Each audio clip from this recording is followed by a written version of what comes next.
Many people thought things would change after Ellen Dressler Moryl retired in late January, but little has changed under the direction of Scott Watson. I had a chance to talk with him for this edition of Quintin's Close-Ups. Scott, I see you almost every week here at the Cultural Affairs Office.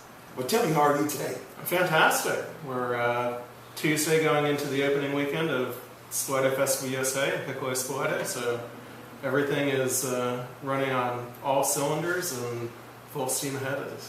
Yeah, and since we were talking about things, let's talk about your time here at the Cultural Affairs Office as director. You've been here since January 15th. Tell me, how's that going? Things are going great. It's been wonderful to meet the staff, but probably equally important to be out and about throughout Charleston, getting to meet the artists, get to interact with our audiences, know the venues, see what's going on, and get a far more informed perspective than I had last year. Yes. Obviously, there's been an incredible flurry of activity as people concluded their spring season, and now we're in that transition, as I said, going into the peak level of activity during the festivals. And speaking of transition, how hard or easy has it been to fill those big shoes left by Ellen Dressler Moryl? Well, she didn't actually leave the shoes. She's still wearing them, so I didn't need to try to change my footwear, but it's really been an amazing opportunity. It's very rare where you get to come into a position and have an ongoing dialogue with your predecessor and be working collaboratively to deliver the 35th Piccolo Spoleto Festival. She's been the artistic director emeritus this year since she retired at the end of January. Right. And so she's been able to really take the lead, but more importantly, work in close partnership with contacts that she's built over decades, come up with a festival that I think is going to make everybody incredibly excited, and I've been able to kind of, not just by osmosis and immersion, but allow the work effort to really help me get better introduced to the things that we support on this platform. And take me back to when you applied for this job. You told the Charleston City Paper Crew, meaning you and your wife, that it's a job that comes up every 35 years. Well, apparently so. That's been the trajectory. If you're strictly accurate, I guess Ellen had a little hiatus away, but the job was posted in January 2012, and there was a search committee formed, and obviously sitting in Brooklyn, New York, I wasn't necessarily thinking about ways to take a job in Charleston, but I knew with everything that was going on between the initiatives of this office, Piccolo Spoleto, the Moja Festival, Holiday Magic, things like the Farmers Market, as well as all the outreach to the local cultural groups, and then you throw in things like the Gilliard Center, it was kind of a rare convergence of opportunity here in Charleston. And so I mentioned it to my wife, and I said, even if this wasn't in your hometown, this is a job I would want to seriously consider. And over the course of the spring and continuing into the autumn, our conversations continued down here, and then in October or so, I met with Mayor Riley and the team over at City Hall. He offered me the job, and I was presented to City Council in November. So it's been a slow build to a fast transition, I suppose. Yes, and even before this job, as I mentioned, you were the marketing director for Manor Architects. Correct. I'll put on your memory hat and tell me the 6.5 years there. How was that like? It was a fantastic opportunity. I've done a lot of work in the performing arts over the past 20 years, primarily in New York, but I've also done work working with architects, primarily on facilities for the arts. Yes. I've opened facilities like the New Jersey Performing Arts Center in Newark, multidisciplinary performance space, the Pittsburgh Public Theater, and worked with the Pittsburgh Cultural Trust in downtown Pittsburgh, Science Center in Columbus, Ohio, renovation of Grand Central Station.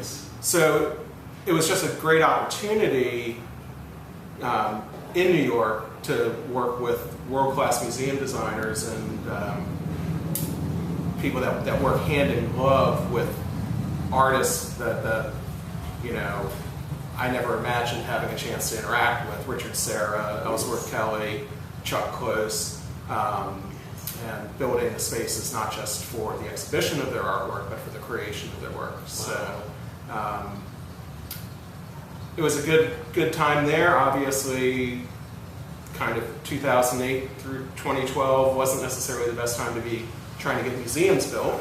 A lot of deferred plans or reconsidered plans, but it was a wonderful opportunity to use skills that I had, trying to make a case for the arts and explain the special quality of an architectural space that's been engineered and designed for the arts, and help the public see the value in that.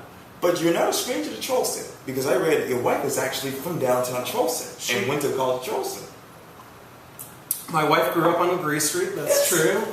She's not native. Her folks moved down here from Boston by way of Chapel Hill. Her dad was recruited to the medical college down at Medical University in the 70s, and they promptly set up quarters as they got situated down here on LeGree Street. So Mara went to Ashley Hall, went to the college. She has 4 siblings who all live no further than Somerville. Her parents still live here. They're now over in Ansonboro. Yes. So while she finished up at the college and immediately hit the road to get to New York, pretty much her entire social network is still here intact, yes. And it's a wonderful homecoming for us. We were married down here about 5 years ago out at Lowndes Grove, yes. And that kind of set in motion a whole cycle of renewed relationships, but also new relationships. So, for instance, we needed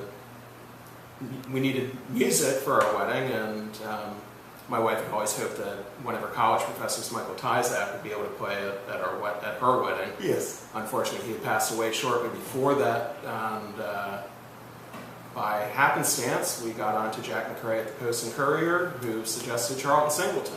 Oh, yeah. Charlton played at our service. He played Summertime as Mara walked down the aisle, and then down by the riverside as we walked out, and put together a combo, and was headed the entertainment for our reception. And that was kind of a fortuitous beginning, because it meant that we then watched the JAC come into formation and got to see the Charleston Jazz Orchestra come together, yes.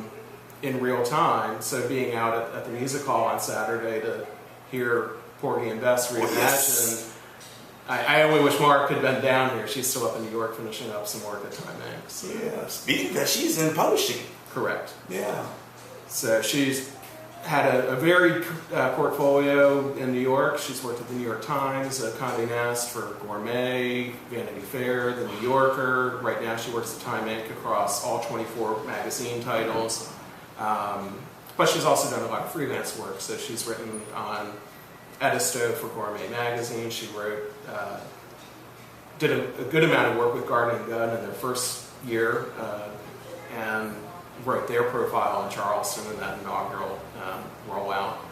So, it's going to be an interesting transition for her, but there's so many professional opportunities down here, and obviously communication skills in a community like this, that can open doors to just about anything. So.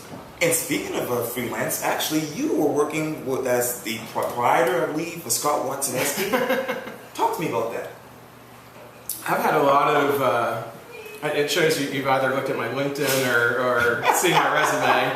Hopefully not my tax returns, but I've had the good fortune, because I worked as a account executive for a PR firm in the 90s, focused on cultural projects. I've been able to translate that to any number of projects on a freelance basis. So, for instance, the Spoleto Festival USA 2 years ago presented a Galway, Ireland theatre company, Druid, with a Martin McDonagh play called The Cripple of Inishmaan. Yeah. So I was able to work on a 19-week tour for that, coordinating the national communications effort and publicity effort. I've worked on tours by the Bolshoi Ballet. I've worked on premieres from Paris, from Théâtre de la Ville, who brought a production of Ionesco's Rhinoceros. And it can be anything from communications work to budget planning to contractual arrangements. Yeah. In a funny twist of fate, the Rhinoceros project that we brought over last year for 4 cities, Los Angeles, Berkeley, Ann Arbor, and Brooklyn. The lead actor, an Italian, Serge Maggiani, had a deathly fear of flying. So his travel itinerary, which I helped to manage, wound up being that he took the train to the coast of France, took the train through the Channel and found his way to Southampton, took the Queen Mary 2 transatlantic, laid up in New York for a little while, and then started an Amtrak marathon where he went cross-country. Chasing, the craziest part was trying to get him from Berkeley to Brooklyn in less than 3 days. All we needed was any interruption, and it would not have been the show must be on. So when the show wound up in Ann Arbor and finished, he took Amtrak down to North Charleston because the budget didn't accommodate for 2 passages on the Queen Mary 2. Instead, he rode on the cargo ship that was loaded here in North Charleston, and he stayed just here on Meeting Street at the Days Inn for the 2 days while waiting to embark on that crossing back to Rotterdam. So I guess all paths lead back to Charleston one way or another. Yes. Well, describe to me the following in one word. The New York Times. Singular. The Dublin Fringe Festival. Dynamic. The New York Theater Workshop. Pioneering. Let's walk down memory lane to Western University, where you graduated in 1992. You know, I'm thinking, who was Scott Watson as a college student? I was probably a little bit of a searcher. I studied, a broad range of liberal arts areas. So probably if I looked at my sophomore year transcript, I would have political theater of Kenya in the 1970s alongside medieval French romantic literature in French. And some foundational, meet the core curriculum kind of requirements. But I think at that point, I was very much a serious student. I think that I likely would have gone down the path of advanced study and pursued a doctorate if I hadn't wound up kind of stumbling into wanting to take a break, pay off some bills, and try to get a job. So I know that my professors were all very much encouraging me to go directly from school to get my master's at University of Chicago or someplace like that. But instead I wound up where I started working in the not-for-profit art world, and once I got on that path, it kind of opened new doors with each turn. So I have no regrets.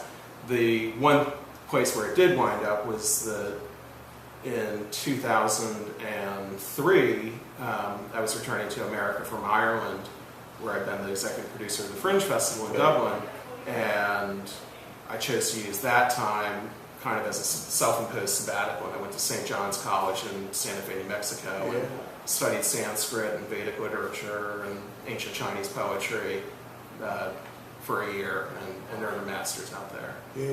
Well, briefly describe to me and finish these sentences for me. The Brooklyn Academy of Music is? Is this one word or more? Go ahead. Is America's home for the avant-garde. Learning different languages. Is probably the most challenging intellectual exercise anyone can undertake if they do it correctly. The arts are? Vital. Charleston is? Extraordinary. This year's Piccolo Spoleto Festival will be? The culmination of everything that Charleston has pursued since Spoleto Festival USA and Piccolo Spoleto were launched in the 1970s. It will be just an absolute celebration of the arts here in the Low Country. I see this, This is good. And Scott Watson is? Happy. What does your future look like, actually? Busy. I'm here, everybody says, let me get back to you when you have more time. Well, I'm not really expecting to have more time. If I'm not working full tilt day in, day out, then I'm letting down my boss and the artists and audiences that we serve here in Charleston. So I very much look forward to this next chapter down here. Very anxious for my wife to get down here, but I think the real opportunity is just to be working on all fronts at all times and helping make Charleston even more dynamic and interesting, making sure that everybody who is a part of the cultural community is finding a way to engage and reach audiences and bringing to bear resources that we can help leverage or expertise that we can help deliver. And then ultimately, kind of looking down the road in a couple of years' time, anticipating what things look like when it's curtained up at the new Gilliard Center, and it's just a wonderful moment here in Charleston, and how do we make sure that we build on that success and ensure a wonderful, successful future. Well, Scott Watson, was so great talking to you. Great to talk to you, Quintin. Thank you. Thank you.